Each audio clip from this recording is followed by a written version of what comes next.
Tungkol doon sa bribery attempts kay Ombudsman Crispin and SILG John Vic Remulla, worth 1 billion pesos each. Ang sabi nila na iparating na nila ito kay Pangulo. At meron bang reaction dito ang Pangulo at meron bang ibinigay na specific orders doon sa kay Ombudsman at saka kay SILG? Ang pakiramdam po ng Pangulo, hindi po siya natuwa. Ang reaksyon niya dito, nung binanggit po ito, ay hindi po siya natuwa.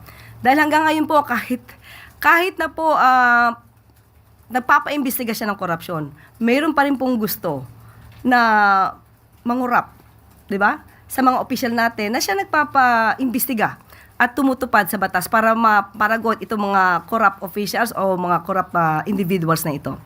Hindi po natuwa ang Pangulo, but wala siyang particular na inuutos dahil alam naman po niya na si Sec.